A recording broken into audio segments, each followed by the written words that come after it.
Yes guys, what's going on? Welcome back to my channel again today. Welcome to another drive with me. Thank you for joining me on my way home from work today. Yeah, nothing true that is. So, my question today is all about Trent Alexander-Arnold. Now, I've done a video on him already, but it's still going on, this whole saga. So, I was debating whether or not to do another one. And I just feel like there's more points that have come up, and not that I can necessarily relate to them as much in terms of like I'll be an Arsenal fan, but I feel like there are certain aspects that I didn't look at before, especially looking at it from like a Liverpool fan's perspective. So yeah, we'll get into it. Obviously, everyone knows the situation with Trent going to Real Madrid is almost 99%. Everyone knows that he's going, basically. Like, it'd be a shock if he didn't go now. So the whole debate at the moment is whose fault, basically. Is Trent obliged to stay at Liverpool for his career? Should he have got a fee for himself? You know, should he have treated the club better? Should the club have treated him better? And it's all about this, basically. So there's different angles I wanted to look at it, basically. First one is if it was an Arsenal player. So the best person I can look at for this is Bukayo Saka, alright? And I can't remember where I heard it. On a football podcast, someone said, oh, if Bukayo Saka left Arsenal on a free, they'd be applauding him for going to Liverpool. And I heard it and I was like, would we really be applauding him for going? Like, I don't know if we would be. That's just me personally. I don't think us as Arsenal fans would be applauding Bukayo Saka if he went to Real Madrid, on a free especially. I know what it's like when a player's running down this contract on a free. Just some experience. Every team knows what it's like. But I can remember like players that I've loved, like Sanchez or Van Persie. Both of these guys were running down their contracts and weren't going to sign a new deal. And you kind of just knew. You can see like Mark Gay at Palace right now. But you kind of just get the sense that it's not going to happen. And I think Liverpool should have been smarter with it, and fans shouldn't have expected it to get signed this season. Once you're into the last season of your contract and you're a world-class player, I think the writing's almost on the wall. It was like Hazard at Chelsea. Hazard, I think, had 1 year left on his deal when he went to Real Madrid. So the fact they got 100 million for him was insane. It's probably the one deal that Madrid, big money move that Madrid have done, where they're like, yeah, we're not doing that again. So I think Madrid have learned from that one, saying we're not going to do that again. So that's probably why they didn't go after Trent in the summer, because it would have cost them probably about 60, 70 mil, probably, even when he left in his deal. But my point is, I can understand why Liverpool fans are upset with him. It's probably not upset. I don't know if it's upset with him. I don't think I'd be upset with Bukayo Saka going to Madrid. I don't think I'd blame him. I'd blame the club more. I'd be like, how have you let this happen, basically? How have you let one of your own players run their contract down? And Carragher's gone on about this whole FSG reshuffle. You know, Klopp had so much control at the club and stuff. But Klopp's obviously got a lot of praise for leaving Liverpool in a very good position. But the owners have to know. They would be naive as owners who are meant to be very financially astute at this club. They would be bloody naive to not look at their players and go, he's worth 100 mil, he's worth 100 mil, he's worth 120 mil. Like, these guys are going to be going for free. So we're taking a loss of £320 million worth of squad valuation here. You know, assets. Our assets are depreciating by £300 million in this summer. Maybe we should look to extend them. And it's criminal from the club to let that happen. they clearly don't understand what it means to have a local player in your team. And obviously they're an American model, so they probably don't understand it as much. You know, in America it's very different when you have players like that. You have the whole draft system over there in basketball and trading and all this. It's very different, the whole culture of it. So they probably don't understand the whole thing of having an academy player in your side, how much it means to fans. So I think my frustration would be less at Trent and more at Saka. Less at Saka and more at the club if it happened. So Saka's got 2 years left on his deal currently, and I'm worried, but I'm not worried.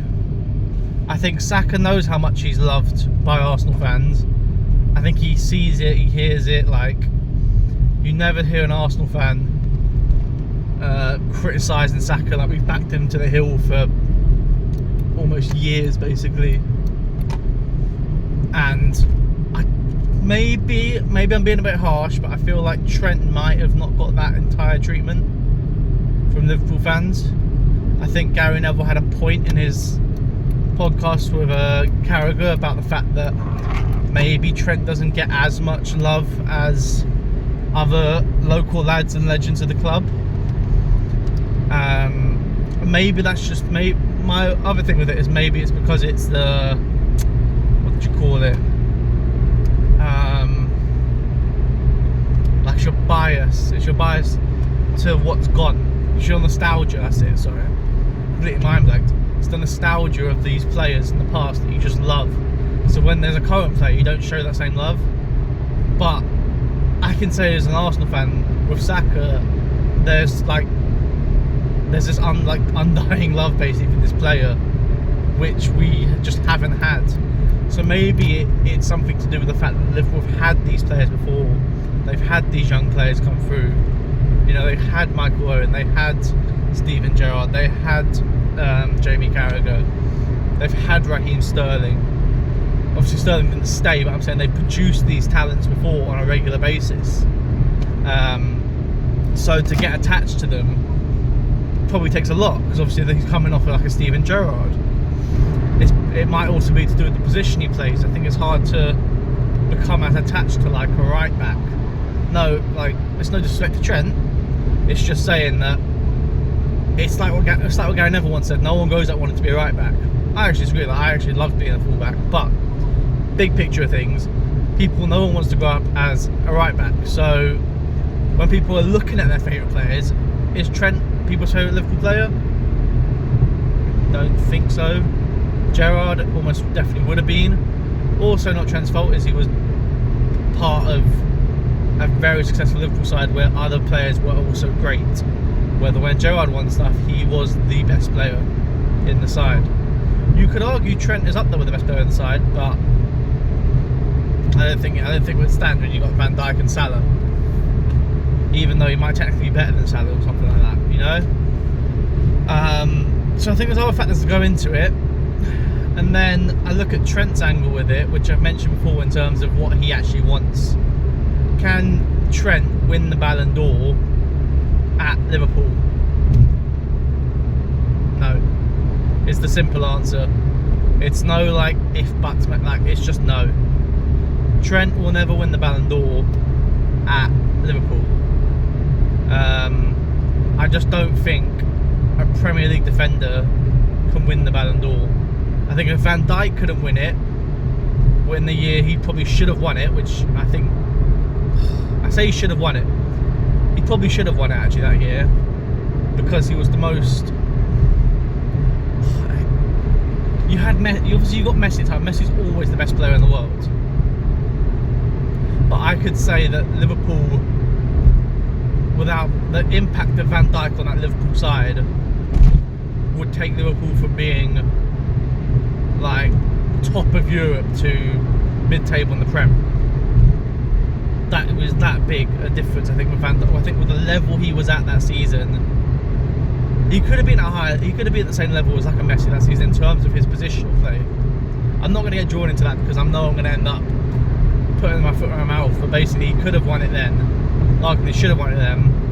And if he can't win it in that situation, I don't see Trent winning one at Liverpool. And then you've also got to look at the fact that Trent must be thinking, if they've let his contract get down to 2 years, that he's got to assess his options, basically. So it's kind of what Carragher did say, in terms of he's seen Jurgen Klopp's going, and the club have let it get to that point. He should have been signed up before that season even started. I think once it hits 2 years, you've got to get them signed up again. You can't let go to 18 months or 12 months, because that's when players start getting tapped up, and it does happen. We all know it happens. So yeah, I'm looking at I'm trying to think like an Arsenal person now. Saka and Saliba have 2 years left after this season. We've already got contract negotiations underway with Saka. It's pretty much a formality now. Saliba is one where I look at and I go, maybe we have to think about life after Saliba, because I can see the same thing happening with Saliba as it has with Trent. It would not surprise me at all. I think Saliba has that same ambition of playing for Real Madrid, and he just screams a Real Madrid player to me, Saliba. Maybe he gives me like Varane vibes, but he does scream a Real Madrid player to me. So I think an effective club now would go to Saliba and look,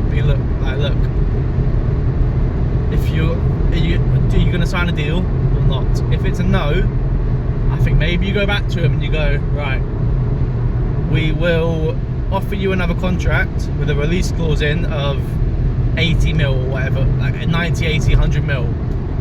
Sign a 3-year deal, so you extend them out like a season or whatever, with that in there. Like Mateus Cunha's done for Wolves.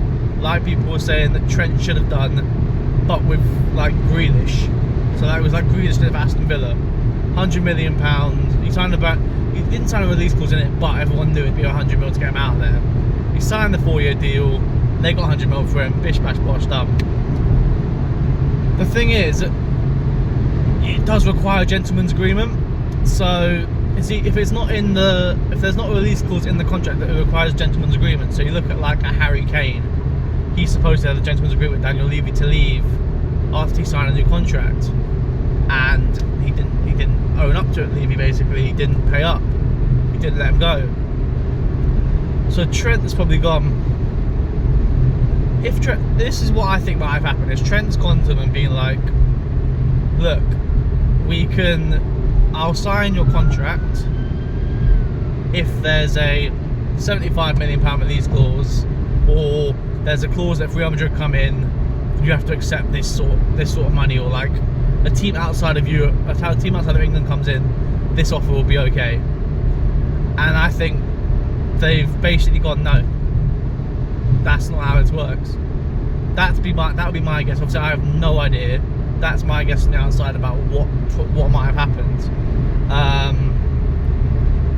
And then Trent's obviously gone, well, I've tried to get you guys money and you've said no.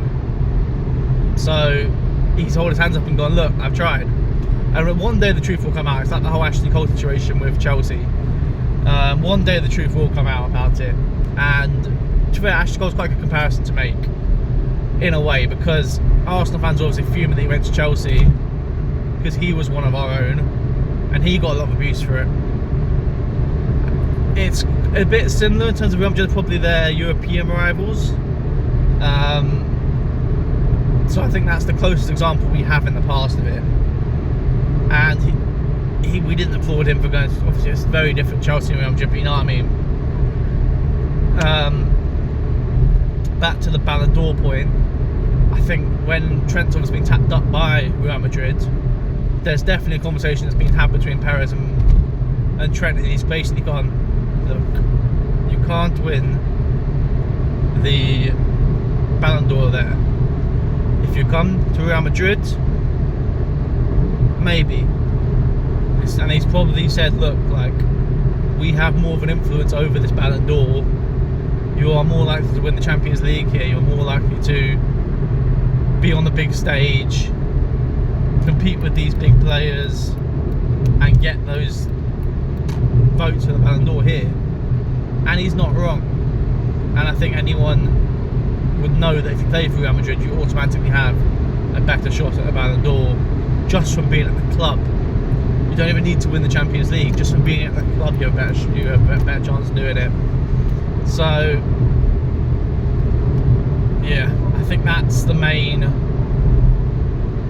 things that I break down with it. I'm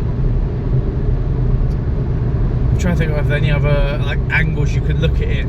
I think most of the blame has to go down to FSG. I think you've got to think of Trent as he wants to win a Ballon d'Or. He probably hasn't been respected enough in England. He's obviously got his mate over there in Bellingham. He's definitely told him, oh, it's amazing over here, you've got to come, you've got to come. And yeah, I think it's just something he feels like he has to try. And I feel like if you're good enough to play for the best team in the world, or the biggest team in the world for sure, it's only right that you do test yourself and you give it a go. One sec, let me just get onto this little roundabout. There we go. Yeah, I think he owes it to himself to try that. Now, whether he should have got a fee for himself is not up to him at the end of the day. It is up to the clubs. That is not in his power. Yes, Madrid were cheeky and put in like a £30 million bid in January apparently.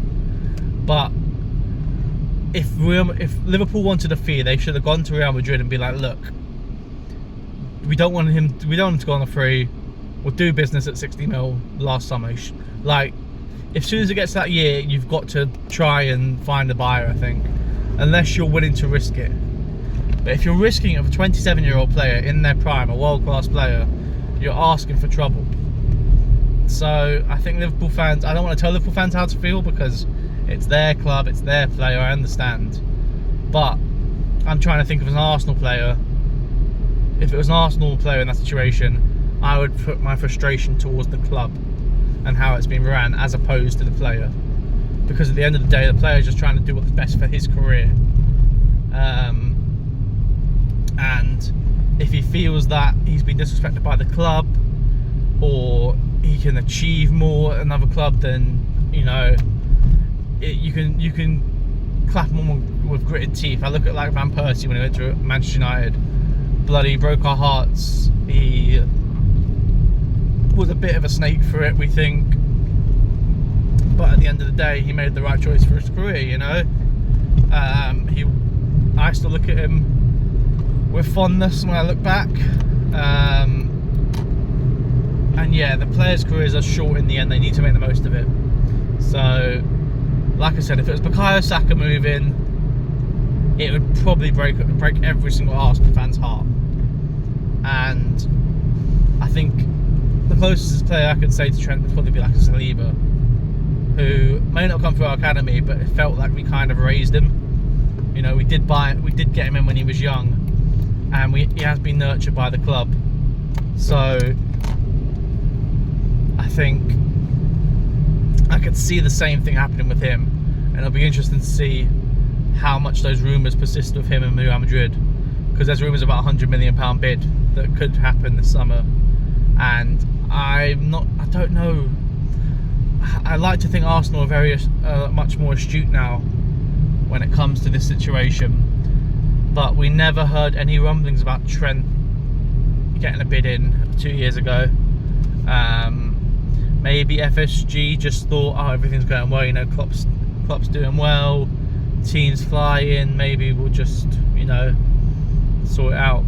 I also think the thing with this is, when Trent had 2 years left on his deal, if I think back, it was when, is it?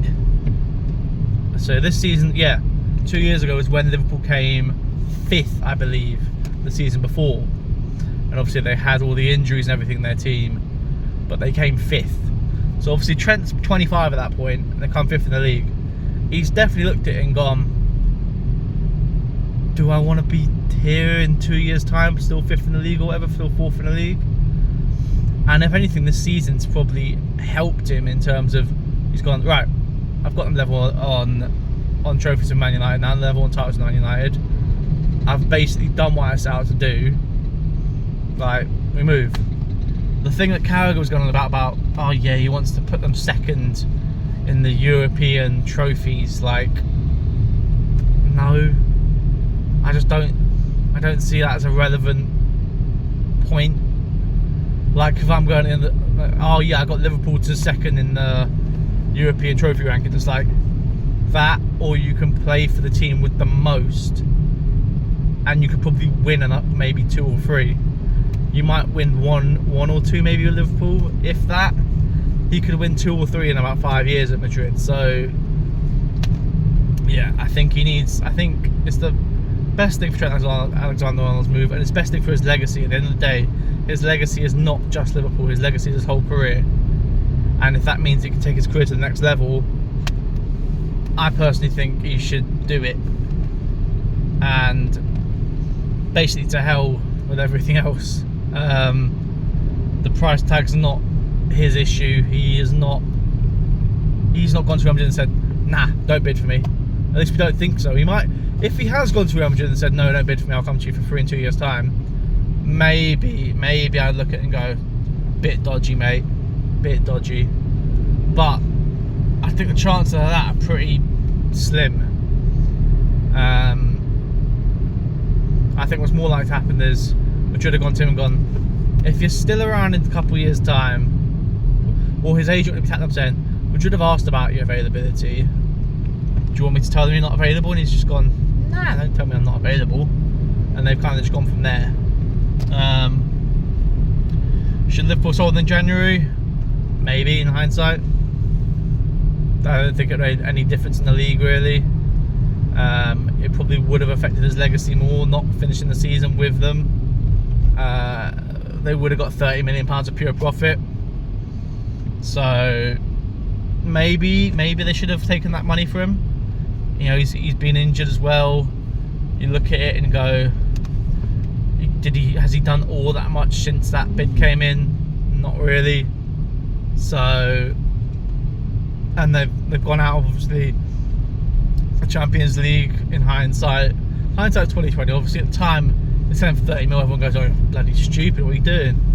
But in hindsight, they probably should have taken the money for him.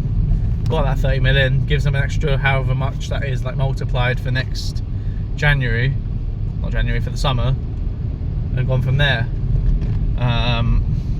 But hey ho, at the end of the day, Conor Bradley's a perfectly good replacement for Trent.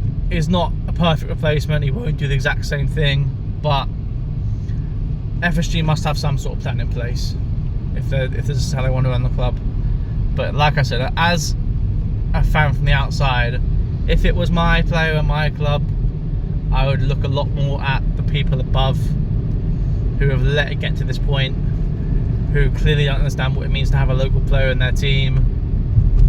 And yeah, I think that would be where my frustration gets vented out to.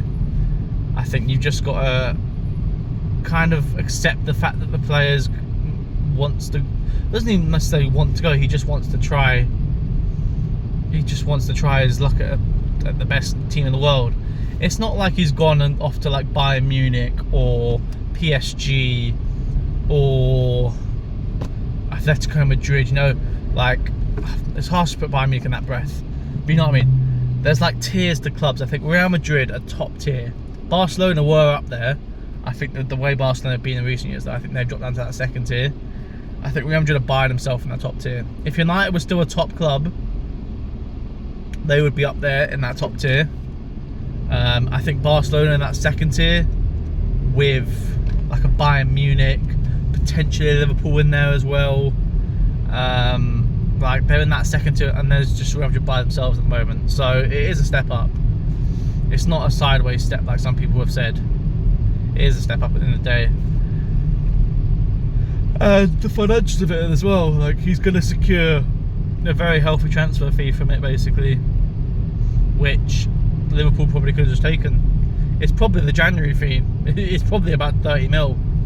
I'm just obviously guessing that. That's not conjecture. That's conjecture. Like, it's just me thinking out loud. But clearly they had 30 mil to spend on him, and they wouldn't take it, so they may as well go to Trent now. But yeah, let me know what you guys think down below. Hopefully, I think this will be the last time I speak on this whole debate topic. It is interesting as a debate topic, I think, who the blame lies with, but it does get boring quite quick to hear it everywhere. So yeah, this is the last time I speak on it. But yeah, thank you guys for coming along, and let me know what you guys think down below. In a bit, peace.